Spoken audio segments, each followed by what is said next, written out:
Sharpening the Controlling Faculties by Saddhammaramsi Meditation Center, Sayadaw. We will continue now with the second part of the discourse given on the 10th day of April 1992. I will now go on with my discourse on the first cause for the sharpening of the Indriya. The 9 causes for the sharpening of the Indriya have first been explained by the commentary teachers. Nawaka akari indriyani tikkani bhavanti. Because of the 9 factors or causes, the 5 controlling faculties or indriya are sharpened. The commentary teachers have explained that those who want to sharpen their controlling faculties or indriya and make progress in their Dhamma must cultivate and develop these 9 factors in their practice. For our Dhamma audience here and the future generations to understand this meaning clearly and easily, our benefactor, the late Most Venerable Mahasi Sayadaw, has composed a motto for us. Let us recite this motto. Motto. For the 5 indriya to get sharpened, there are 9 factors. There are 5 indriya and 9 causes that sharpen the indriya. When we practice meditation, the 5 controlling faculties are there, with each observing and noting. They form the 5 components in the practice of meditation. When these 5 controlling faculties are sharp and balanced, those who have not experienced any Dhamma will come to experience the Dhamma. Those who have experienced some Dhamma will make further progress in their Dhamma. And those who are worthy to realize the noble Dhamma will come to realize the noble Dhamma. That is why we have to practice, so that the 5 controlling faculties or indriya will be sharpened and balanced. The 5 controlling faculties or indriya are Sad Indriya, that is strong faith and confidence faculty. Vir Indriya, powerful effort faculty. Sat Indriya, strong mindfulness faculty. Samadhi Indriya, strong concentration faculty. Pan Indriya, powerful wisdom faculty. They exist and support each other. Sad Indriya, that is strong faith and confidence, is the most fundamental. The word Sad Indriya is compounded of 2 parts, Saddha and Indriya. Saddha means faith and confidence, and Indriya means powerful. It is fundamental to have Sad Indriya, faith and confidence which is strong and powerful. The learned Sayadaws of Myanmar have interpreted the word Saddha in the language of Myanmar as faith or belief and a clear and calm mind. Thus the meaning of Saddha in Myanmar consists of 2 words, faith or belief, and a clear and calm mind. Most of the Dhamma audience have often listened to this discourse. What do we believe or have faith in? We have faith or belief in the Buddha, the Dhamma, the Sangha, the law of karma, and the effects of karma. Believing in or having faith and confidence in these 5 is called Saddha. How is it calm and clear? It is calm and clear because we have faith or belief or confidence. Because we believe or have faith in the Buddha, when we pay homage and take refuge in the Buddha, our minds become calm and clear. We believe that the Buddha whom we venerate, is the Buddha complete with Arahata Megajnana. Arahata Megajnana is the jnana which eradicates completely all kilesa, all unwholesome volitional acts, and mental corruptions of lobha, greed, dosa, hatred, and moha. The belief and confidence that there is completely no unwholesome thoughts or mental corruptions such as lobha, greed, dosa, hatred, and moha delusion in the santana, the continuum of consciousness of the Buddha. This is the belief and confidence that we call saddha. The belief and confidence that the Buddha is complete with sabba nyunata jnana, which means the jnana that knows completely all there is to know, both of lokya, worldly, and Dhamma, without any help by any teacher, all on his own wisdom. That belief is called saddha. Believing in such is called saddha. Once one's belief in these two, Arahata Megajnana and Sabbanyutta Jnana, it means that one also believes in the 9 inherent qualities or attributes of the Buddha. One also believes that the Buddha has infinite qualities or attributes. Because of this belief and confidence, the mind becomes clear and calm. When one takes refuge and pays homage to the Buddha, when one makes such offerings as flowers, water, and light to the Buddha, the mind becomes calm and clear. Why does it become calm and clear? It is because of one's saddha, one's belief and confidence. If one does not have faith and belief or confidence, one's mind will not be calm and clear. Also because one believes in the Dhamma, which one venerates and takes refuge in. When one recites the Dhamma and does one's practice, one's mind becomes calm and clear. Why is it clear? It is clear because of faith or belief or confidence. When we read Buddhist scriptures, one's mind becomes calm and clear. It is calm and clear because of one's faith and confidence. Especially when one does vipassana meditation practice and reaches the higher levels of jnana or insight, it becomes clearly evident that the mind becomes calm and clear. The calmness and clearness of mind is not so evident at the beginning of the vipassana practice. At the level of nama rupa paricheda jnana, where the yogi is able to distinguish between mind and matter, the calmness or clearness of the mind is not so evident. At this level, the yogi still has to restrain the mind so that it does not wander elsewhere. One still has to take care so that the body does not sway or fidget, but stays erect. The yogi has to restrain both the mind and body. Thus, there is not much evidence of a calm and clear state of mind yet. At the level of Paccaya Parigaha Jnana, where the yogi comes to know the cause and effect, the yogi still has to restrain the mind, so that it does not wander elsewhere, as well as the body, not to move or to fidget, and to stay erect.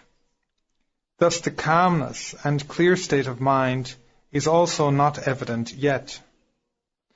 When the yogi reaches the 3rd level of jnana, called sammasana jnana, instead of the mind becoming calm and clear, the yogi has to go through a lot of frustration, misery, and cloudiness of the mind. Samma Sanya Jnana is well known for being distressful. Former Dhamma audience and former yogis who have often listened to my discourses. When the yogi reaches this level of jnana, the yogi usually experiences a lot of suffering, dukkha vedana, such as aches, pains, numbness, cramps, dizziness, itching, nausea, swaying of the body, and so on. Thus, instead of the mind becoming calm and clear, the yogis get disturbed in their mind. The yogis also become short-tempered.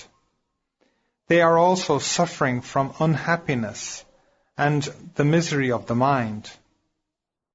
Of course, the Kammatthana meditation teachers know this. The morale of the yogi becomes low, and the yogi feels like giving up the practice altogether and wants to go home. The meditation teacher has to give them words of encouragement and moral support at such times. The meditation teacher has to explain that at this level of jnana, such is the experience.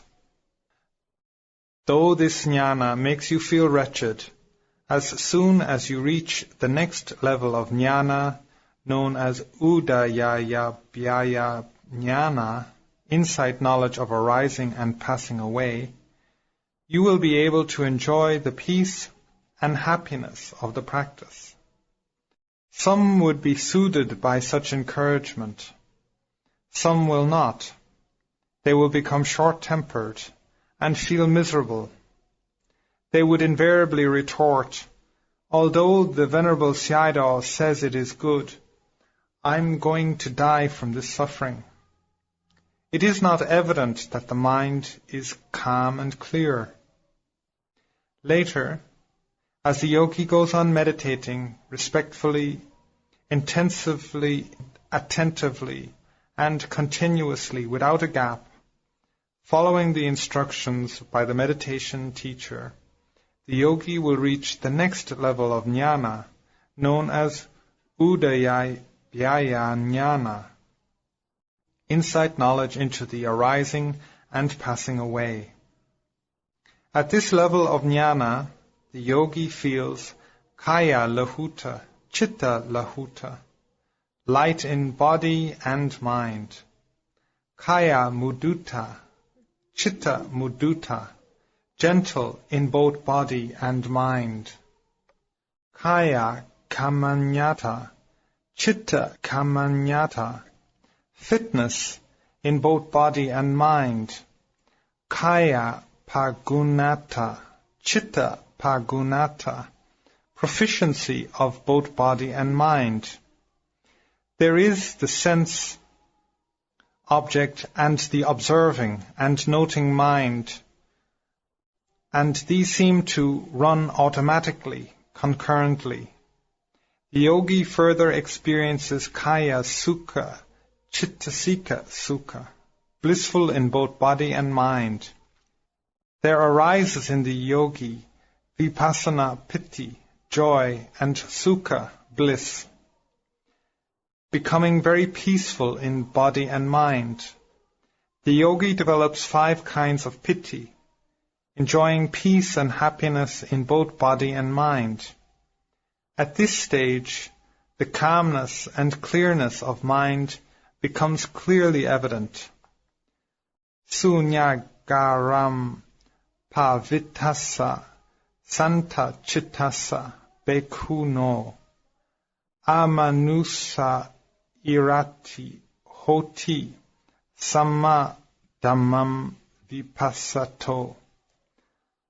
The Buddha expounded that a yogi who reaches the level of udaya bhyaya jnana enters the quiet sanctuary of a meditation center and observes and notes on the rising and passing away of the nama dhamma and rupa dhamma. There will arise in the yogi vipassana piti, joy, and sukha, bliss. The quality of this enjoyment of vipassana, piti and sukha, which produces calmness and clearness of one's mind, is such that it is not only inaccessible to ordinary human beings, but also inaccessible to ordinary celestial beings. Why does the mind become calm and clear? One's mind becomes calm and clear because one has practiced vipassana intensively and diligently, inspired by strong saddha, or faith and confidence in the Dhamma. One has now obtained calmness and clearness of mind that, let alone the ordinary person, but also not even an ordinary celestial being, can come to enjoy. When one practices because one has faith or confidence, the mind becomes calm and clear. Because of one's saddha, one's faith and confidence in the Dhamma, when we take refuge in the Dhamma, or the practice of vipassana meditation, our minds become calm and clear. Because of one's faith and confidence in the Sangha, when we take refuge and pay homage to the Sangha, one's mind becomes calm and clear.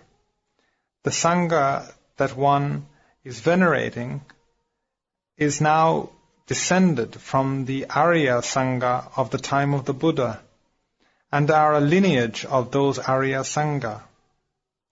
They are the Sangha who are practicing the Noble Way, practicing right conduct, and practicing to reach Nibbana.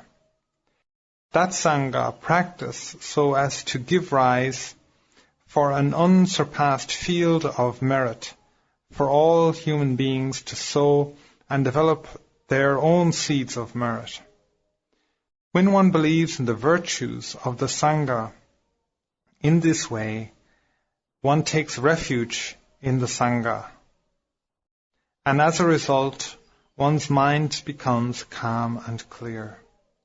When one makes offerings to the Sangha, one's mind also becomes calm and clear. Why is it calm and clear? It is calm and clear because of one's faith and confidence. If one does not have faith and confidence, one's mind will not be calm and clear.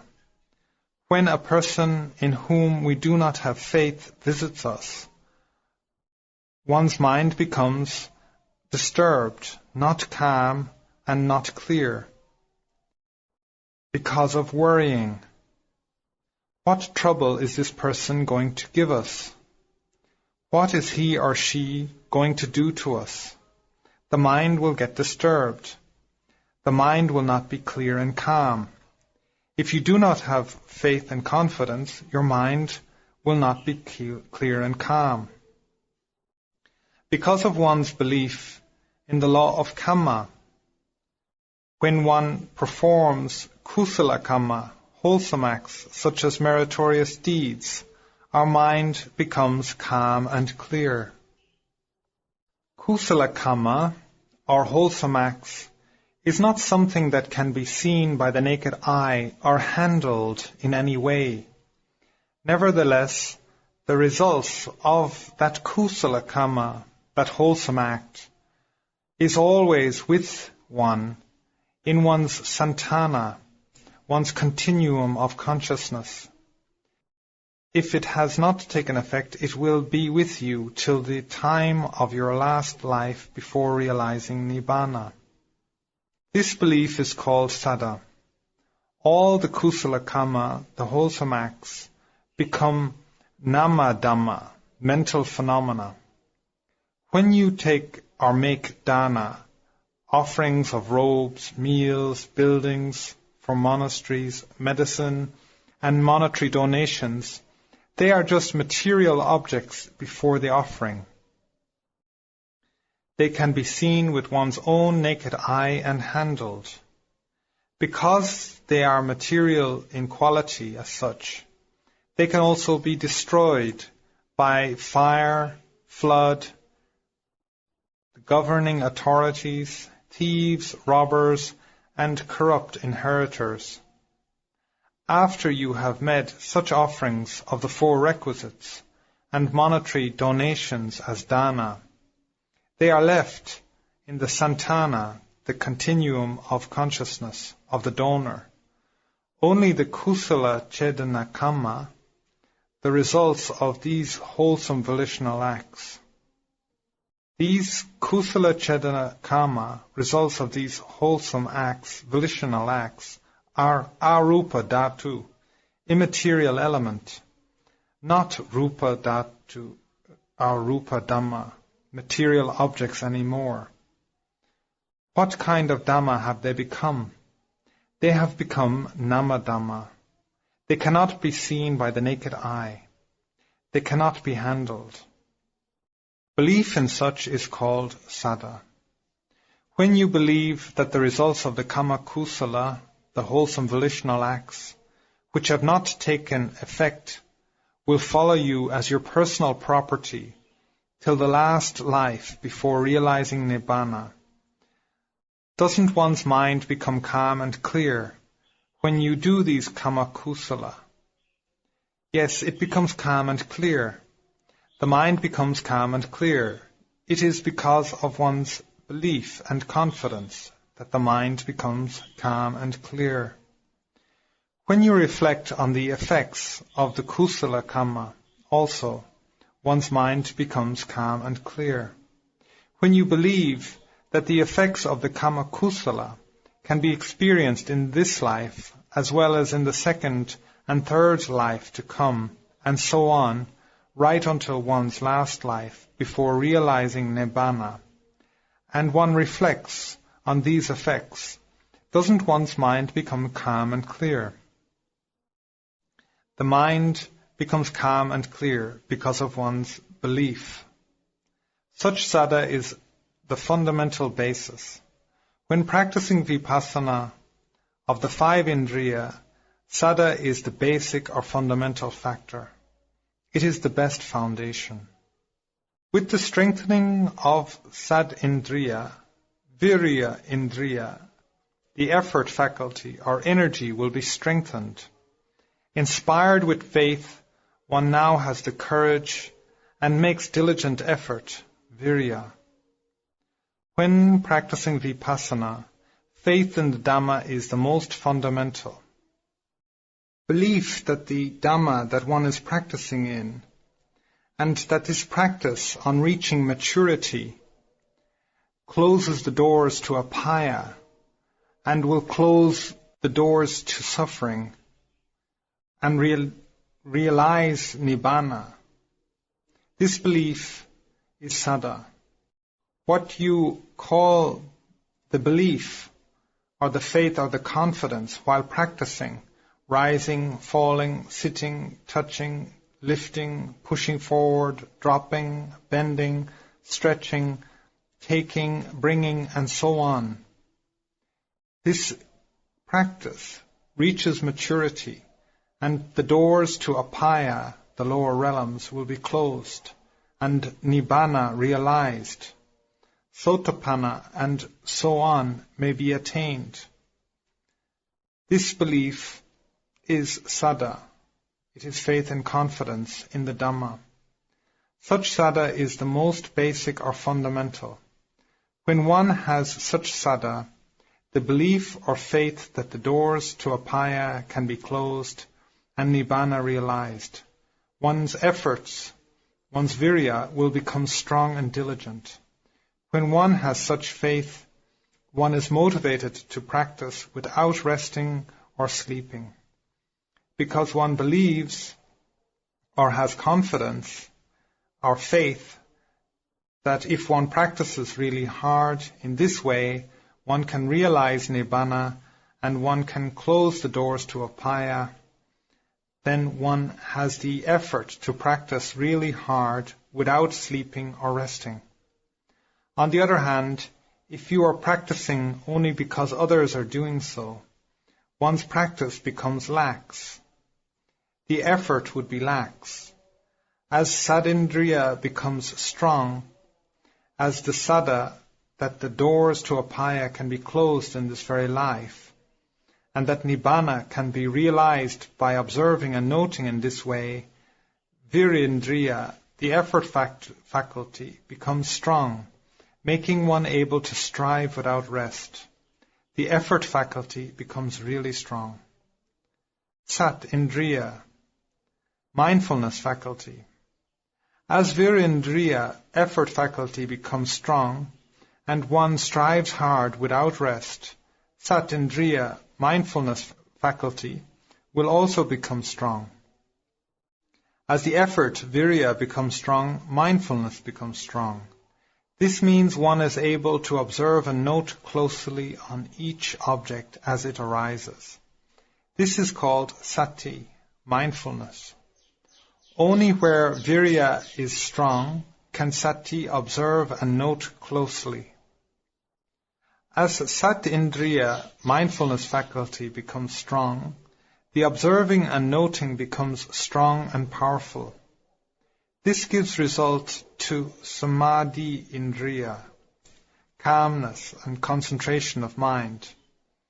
That is, with strong mindfulness, one's concentration becomes strong. As one notes and observes closely on each and every object as it arises, concentration on the object from the beginning to the end of the arising is called khanika samadhi, momentary concentration. Panindriya, the wisdom faculty, becomes strong, and vipassana jnana unfolds, and samadhi indriya becomes strong. Vipassana jnana will unfold only when samadhi, concentration, is firmly established. This is one factor that the yogi needs to be very careful about. At the beginning of the practice, one must first try to develop and establish samadhi. Where one wishes to develop vipassana jnana without first developing and establishing samadhi, and tries to reflect, such as, this is rupa dhamma, this is nama dhamma. While practicing vipassana in this way, the yogi's experience of the Dhamma will be slow.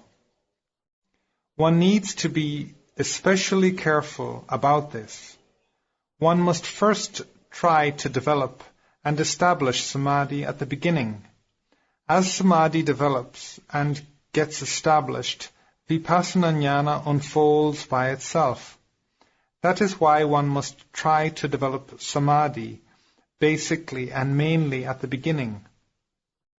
With sad indriya, the faith and confidence faculty, as the basic foundation, as sad indriya becomes strong, virindriya becomes strong.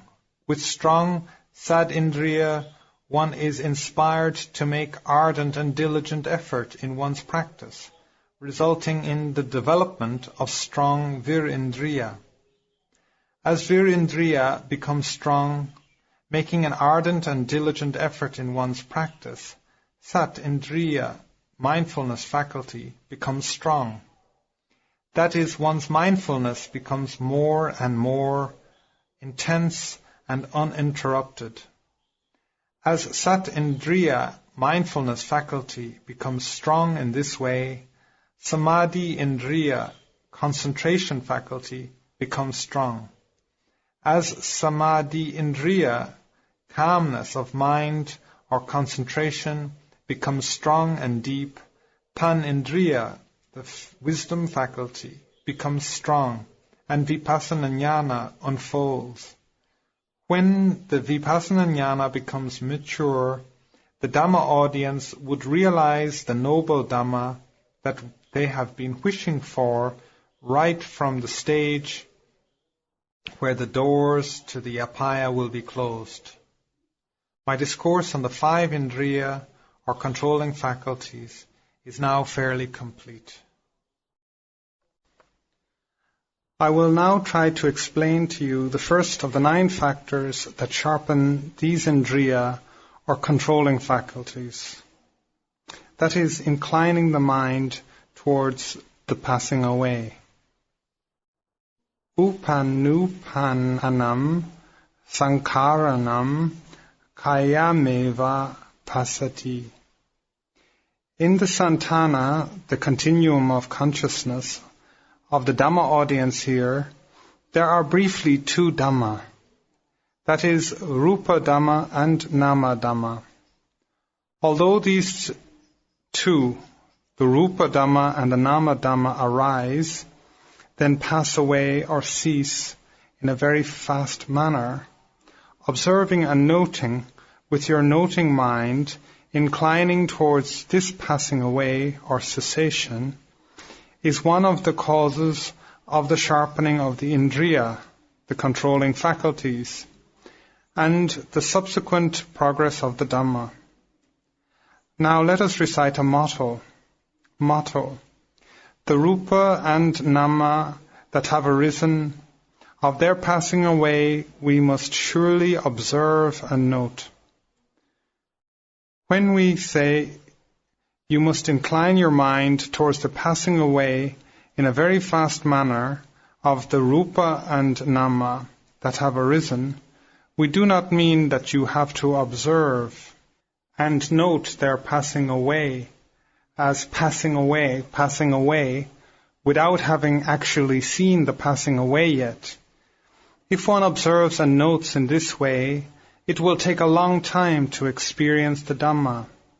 One has to observe and note in the usual way, as rising, falling, sitting, touching, lifting, pushing forward, dropping, and so on. Only while so observing and noting, one has to incline one's mind towards the fact of passing away. That is, while you are observing and noting rising, falling, as you observe and note rising, you must incline your mind that the rising has passed away as soon as you have observed and noted it. The observing and noting of the falling is a new one. It is new and separate occurrence. As you observe and note falling, you must incline your mind that the falling has passed away as soon as it has been observed and noted. The observing and noting of the arising again is new and a separate one from the old one. This is how you have to incline your mind towards the passing away of phenomena. As you incline your mind in this way, as time goes by, your samadhi will get strengthened. It is not the same as observing and noting without inclining. You must incline your mind intensely so that you will actually come to perceive the passing away. As you incline the mind to be able to perceive the passing away in this manner, the mind must be so inclined and deep in concentration on one particular object for some time, so that the samadhi gets deeper and stronger. This accumulation and deepening of concentration, samadhi, results in samadhi and jnana, insight, becoming so powerful and strong that one may virtually be able to experience the passing away. However, one will actually come to see or experience the passing away only when one reaches the level of jnana known as bhanga jnana, insight knowledge of passing away. Nevertheless, when the mind is kept inclined towards the passing away in such a manner of concentration for some time, when the 5 Indriya, the controlling faculties, become balanced and sharp, some yogis are able to experience the passing away even before they reach the level of bhangajnana. Some yogis are able to experience the passing away from the level of sammasana jnana, but they usually experience only indistinctly at the beginning. While the yogi is observing and noting rising, falling, as the yogi observes and notes rising, the rising seems to be left behind at the end of the rising. It does not flow into falling. The movement of the falling also seems to be left behind at the end of the falling. It does not flow into the next rising. Some yogis would report to the Sayadaws at interviews that they could see a small break or gap between the rising movement and the falling movement. They could see a break between the two. They would ask the Sayadaw whether this was true or not. Sayadaw has to reply, "Why wouldn't it be so? You've experienced it yourself." When the samadhi, the concentration, and jnana, insight, become relatively strong, one will experience the movement of rising and falling as having no connection at all. As one observes and notes on the rising, one sees the rising as being cut off at the end of the rising. As one observes and notes on the falling movement seemed cut off at the end of the movement. The rising movement does not flow into the falling. The falling movement does not flow into the rising. They could see a gap in between. The yogis would often come to experience that the rising movement does not flow into the falling, but it is like being cut off and left at the end of the rising. That falling movement does not flow into the rising, but is like being cut off and left at the end of the falling. It is not so distinct, however. It is because the yogi's jnana is not mature yet. The same thing also happens when the yogi is observing and noting, lifting, pushing, forward, dropping. The yogis would see the movement of lifting does not flow into that of the pushing forward. It is left behind like a shadow. The movement of pushing forward also does not flow into that of dropping, but it is left behind. The movement of dropping or pressing down does not flow into the movement of lifting again. They would report to the Sayadaw that each movement is left behind at the end like a shadow. Of course it is true. They are now starting to have a glimpse of the passing away or cessation as such. But they are not able to perceive the passing away as such always. They are able to perceive them only in those moments when the 5 controlling faculties, or Indriya, are balanced and strong. They are not able to perceive it at other moments. They have to continue to observe and note again as usual. When the yogis could not perceive distinctly, and not all the time as such, the yogis tend to set the mind that actually there is no passing away. The yogis would often think, maybe it's only one's imagination. Actually, this passing away is not true. In this way, yogis would set their mind against the non-passing away. The yogis would not set their mind in this way. The yogis must adopt the attitude that now I am starting to perceive a fair amount of passing away. I will surely and actually experience the passing away in time to come and keep inclining the mind towards the cessation or passing away. Continuing to observe and note in this way, when the samadhi and jnana become mature and strong and sharp, and reaching the level of bhanga jnana, insight, knowledge of passing away, the yogi will actually come to see or experience the cessation or passing away as if with one's own naked eye. The yogi will come to see that as one observes and notes rising, the rising movement passes away in a fleeting manner.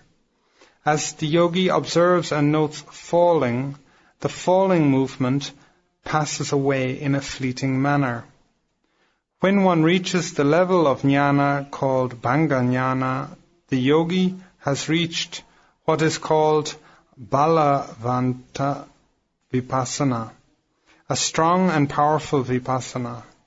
At this level of jnana, all forms and shapes are not distinct anymore to the yogi's observing and noting mind. The shape and form of the abdomen is not distinct anymore. The shape or the physical features of the body also are not distinct anymore. Only the manner of the movements are clear and distinct. Only the nature of phenomena is clear and distinct.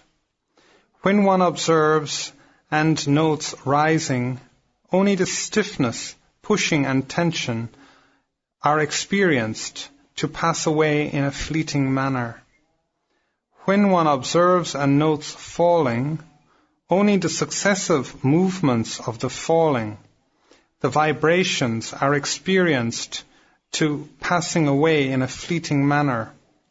All these passing away are experienced very distinctly as if with one's own naked eye. The same is experienced when observing and noting as lifting, pushing forward, dropping. As the yogi observes and notes lifting, only the successive lifting movements are experienced to pass away in a fleeting manner.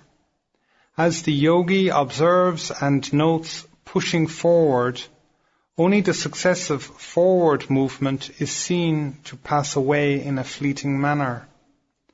As the yogi observes and notes as dropping, only the successive dropping movements are experienced to pass away in a fleeting manner.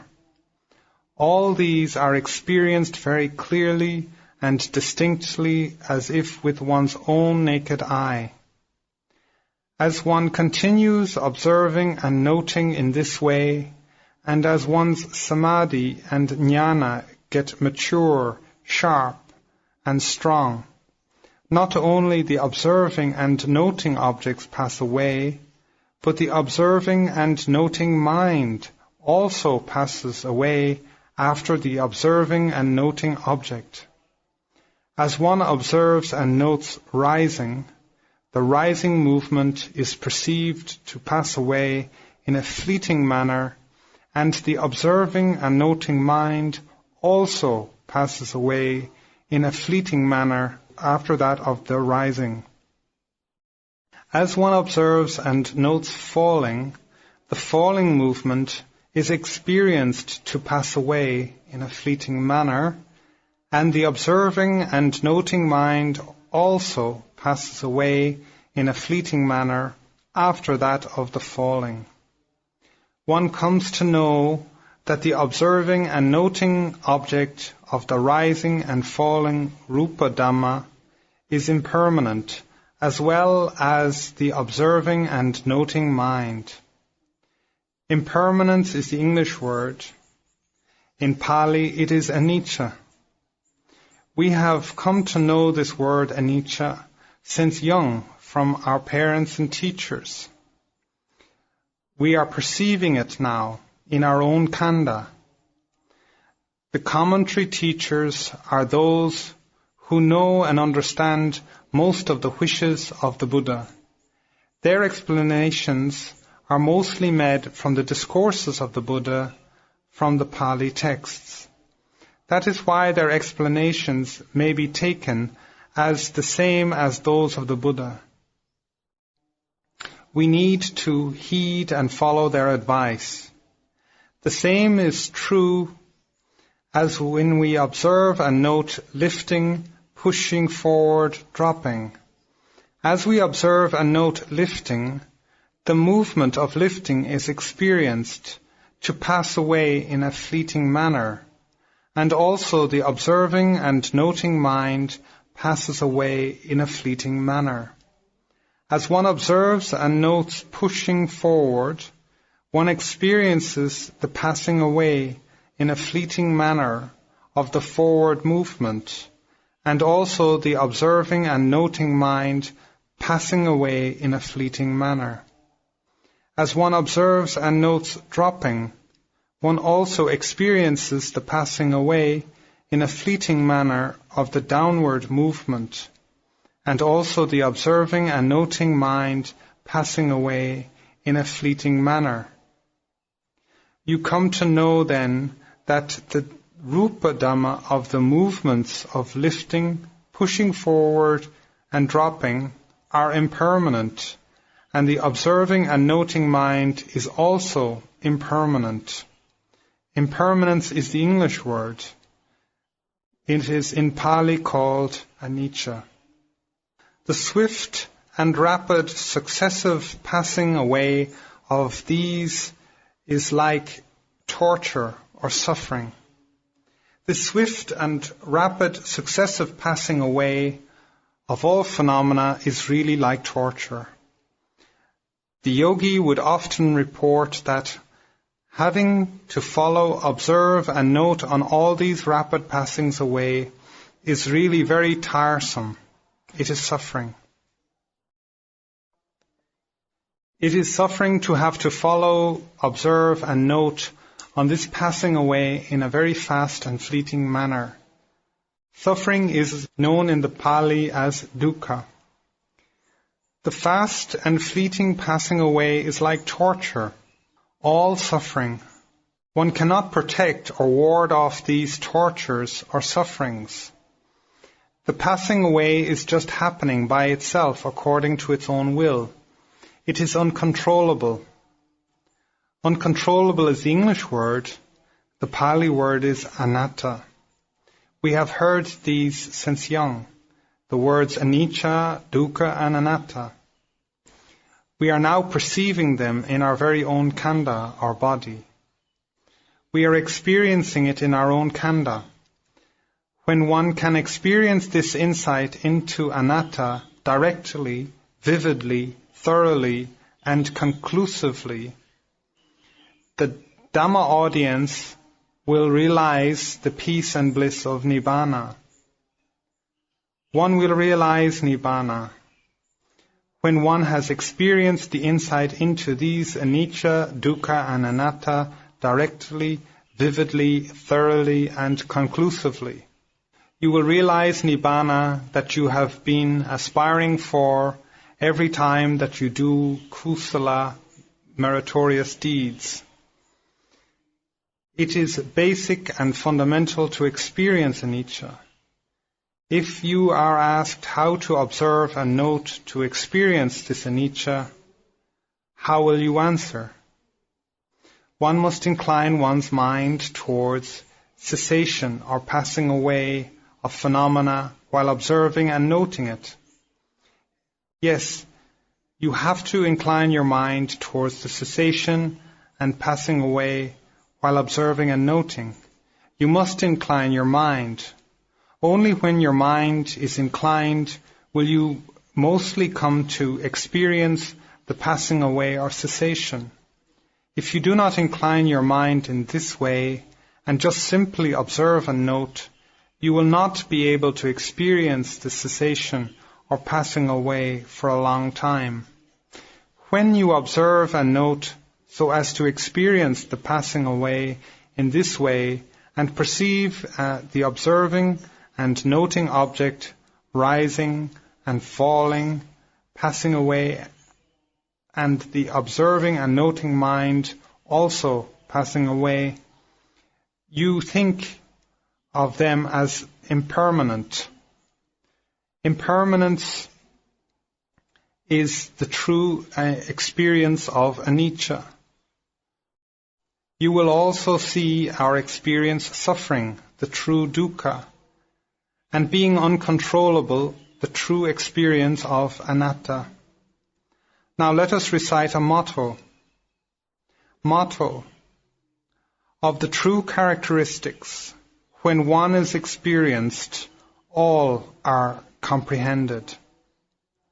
When you observe and note, inclining your mind on the passing away and experience directly the true impermanent nature of anicca, the true nature of suffering, dukkha, the true nature of being uncontrollable, anatta. Yes, this is what we would experience when we observe and note with the mind inclined towards the passing away. Our benefactor, the late most venerable Mahasi Sayadaw, had composed a motto in accordance with the Pali texts for the Dhamma audience like you to recollect easily. The Dhamma audience should feel elated and glad to be able to experience this fact of anicca, dukkha and anatta. Some who belong to different faiths do not believe in this. In the old days, people would travel abroad on various occasions, on scholarships and so on. They would meet people of different faiths. They would be asked about their faith. When it was explained that one had to observe so as to be able to perceive the facts of impermanence, anicca, of suffering, dukkha, and being uncontrollable, anatta, in accordance with the teachings of the Buddha, the remarks invariably were that the Buddhist doctrine is a pessimistic doctrine. Those people were not happy with the remarks. They were not happy that their religion, which they venerated so much, had been remarked as a pessimistic doctrine. For the Dhamma audience here, they should feel happy to be told that it is a pessimistic doctrine. We perceive it as anicca. Both the rupa and nama dhamma in our khandha are impermanent. Nothing is permanent. Perceiving anicca is pessimistic. Perceiving that the rupa and nama dhamma in our khandha is all suffering, dukkha, that there is not one thing that is pleasurable. All objects that are seen are suffering, are dukkha. They are a mass of suffering, dukkha. This body is also a mass of suffering. Perceiving it as such is pessimistic. Perceiving that this body, together with all else, is uncontrollable, anatta. It is also pessimistic. Yes, we have to admit it is pessimistic. We have to reply that only when one perceives the pessimistic side will one get to the truth and the best. If we see our khandha as nicca, permanent, sukha, pleasurable, atta, controllable, we would be attached to this khandha and cling to it. In this way, we will not be able to realize nibbana, the best of the best. That is why we have to practice to see the pessimistic side. Explaining in this way would be the best reply. My discourse is fairly complete now. Having listened to the discourse on the benefits of vipassana practice, the difficulty to obtain an opportunity to practice vipassana, and the first factor that sharpens the controlling faculties, or Indriya, may you be able to follow, practice, and develop accordingly, and realize the noble Dhamma and the peace and the bliss of Nibbana, the cessation of all suffering that you have been wishing for and aspiring for, with ease of practice in the quickest, shortest manner. Sadhu, sadhu, sadhu.